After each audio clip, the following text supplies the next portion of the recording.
Hello, and you are back in the Velvet Room with Jokerthefool. This is our 25th episode, and today we will be discussing the impending government shutdown and how Gavin Newsom can get things done. So we'll jump right into it with the government shutting down. So the federal government, if they can't agree on a budget for the new fiscal year, they can't get that legislation through, they go into a shutdown where not all, but most government services completely cease. Most government employees stop getting paid, and this gives the Uniparty an opportunity to have the red and blue team take sides on who's ruining everything. And that's the primary takeaway that I want you to have when you're looking through and reading the news on this most recent shutdown that's most likely going to happen. So this legislation's being discussed and trying to get passed through now. You have this new Speaker of the House, Johnson, who refused to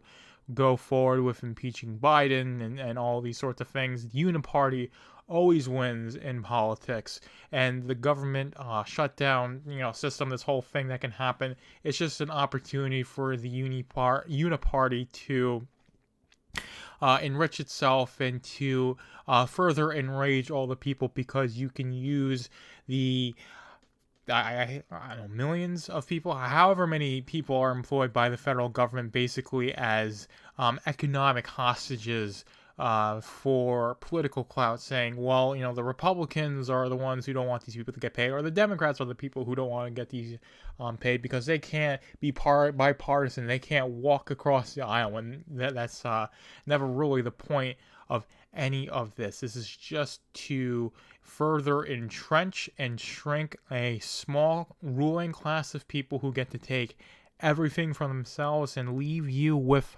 nothing. So that is really what you want to take away, is that the government's operating fundamentally against you, and the shutdown is just another opportunity for them to do just that, in my mind, right there.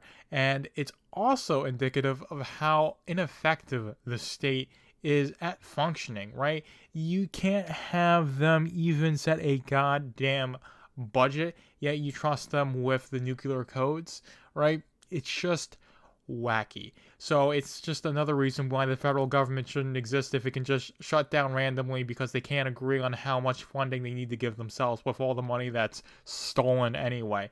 But that is basically my spiel for the government shutdown, is that it's bad, it's for the Uniparty, and Democrats and Republicans are going to weaponize this against each other, and they're going to use the people who are in the federal public sector. Most of them are going to stop getting paychecks if the shutdown goes through, unfortunately, and they're going to basically use them as pawns for this whole political game, which is a very unfortunate thing. These are just average, regular working people. But if you find yourselves as an employee for the federal government, I would recommend looking for new employment in the private sector, because if the money isn't there in the private sector, you just get sacked and you have to look for another job. And that's the way it honestly ought to be with things. If the money isn't there, or if they can't agree on a budget, then you're basically not going to be able to get the paychecks at all. But this is the government; they have to exist. They need to exist, regardless of how incompetent they are or whatever they do.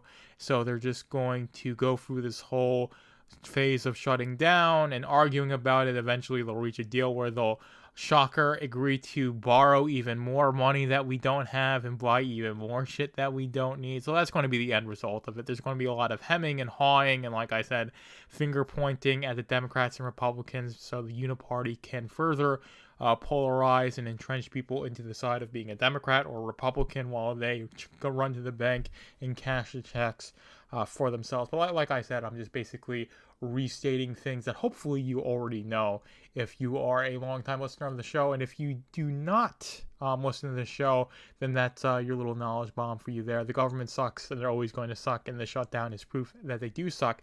But now we're going to move on to the second and final topic of this episode, and it's going to be about California. So San Francisco had this summit where a whole bunch of world leaders come. I think Xi Jinping is, I believe that's his name, president of China, comes, I guess, with a whole bunch of other world leaders. if that's the case, and they want to make a good impression, Gavin Newsom and the elites hosting him. So they not solve, but they basically clean up the city, do a lot of maintenance, get the homeless people all shuffled away to a place where they can't be seen by the elites that want to see a nice, clean city. So it is very much indicative that this homelessness crisis, this I want to say all the economic situations, but the fact that so many of these urban areas are infested with homeless people and garbage and needles and this crumbling infrastructure and these ugly buildings. It's all manufactured intentionally to demoralize the population and to have as much control of them as possible, because we've discussed this before, Doc and I, in the last episode, I believe 125 of Hump Day Potpourri, when we were talking about this fountain, and that's episode I believe will come out tomorrow. It's a little bit of a spoil. No, I'm misremembering things. I think we already had this one air, I believe. If I didn't, then it's spoilers. But anyway, we talk about this fountain in Vienna. That's very ugly. It's a absolute unaesthetic, monstrous thing. And what Doc informed me of this is that they do a study where if you live in a place where the buildings are unkempt and not maintained, then your mood is worse. And if you live in a place where the buildings are nicer, more maintained, your mood increases. So this is very much intentionally, you want to make the city as ugly, bleak, and dirty as possible to make the population as depressed and hopeless and looking for someone to control them, so then they can be controlled, right? That is very much the intentional thing. And when it's like, okay, we're too effective at this. This is too much of a shithole. We want to make it look presentable because we've got a wealthy ruling class, people having a summit, and it needs to look nice for a weekend or a week, or whatever day of the week they visit. So they go ahead, clean it up just a little bit, just enough to make it look presentable. Have the little meeting where all the elites go and they basically smell each other's farts, send them on their way, and then it will go back to being a shithole for the people who have to basically work and die in San Fran and the rest of the Golden Coast. And that's not to say California is universally bad or everyone there is bad, but it's just very much indicative that these democratic urban centers are designed to be the way that they are, that the societal and cultural breakdown going on in Los Angeles, San Francisco, New York City, Chicago, Detroit, it's all intentional, and you need to be aware that it's intentional. And if you are in one of these places, get out if you can, and if you aren't in one of those places, do not under any circumstances go to one of those places and be part of that community, because it's not worth being a part of that community when the state is operating against you this explicitly to create an environment, a culture, a system that wants to destroy you as an individual, and basically just create this homelessness epidemic, these issues with drugs, these awful, the awful school systems, the awful way they do zoning laws, so nothing new can get built and you don't maintain anything. I could go on and on about how bad these things are, but the point being is that, like I said, it's manufactured, and this is very much indicative of that, well, they can choose to run the city competently. They can choose to deal with the problems that they created and stop creating these problems and actually present solutions in some way. A lot of these things are cultural problems, and the government's not even slightly equipped to deal with them, but there are things that they can do in terms of like actually enforcing laws, actually doing the legitimate functions of the state that they aren't explicitly doing right now, and they're actively choosing to do or not do these things, like I said before, to make these urban centers as bleak, depressing, and hopeless as possible, to churn out a society, a culture that's bleak, depressed, and hopeless, so they'll be completely dependent on the system. That is the point.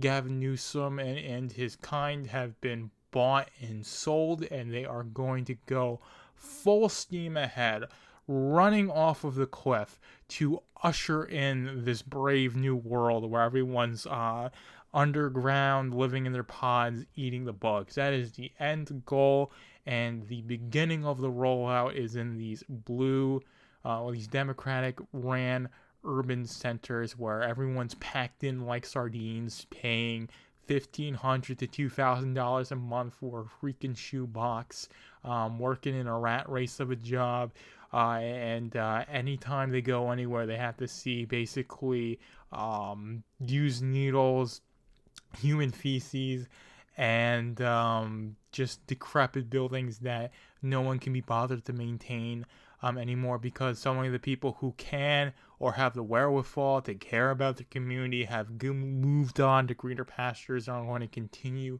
to do so. And if you are one of those people who are in one of these areas and you can get out, take advantage of that opportunity. And if you do not have that opportunity, then take the steps to create that for yourself. So that's my main point there, is that all these things you see going on with the state, the shutdowns, this whole thing with Newsom bringing in the world leaders and cleaning up San Francisco, shows that a lot of these issues manufactured to enrich the people who are in control of the state and to disenfranchise the people who pay taxes, right? So they can keep being dependent on that system, and it will go on and make them richer. But I am going to leave it there. I hope you enjoyed this one, and we will go into the outro now. Thank you for being in the Velvet Room with Joker the Fool. Be sure to follow my Substack, velvetroompublishing.substack.com, to read Machine to Man and all my other projects.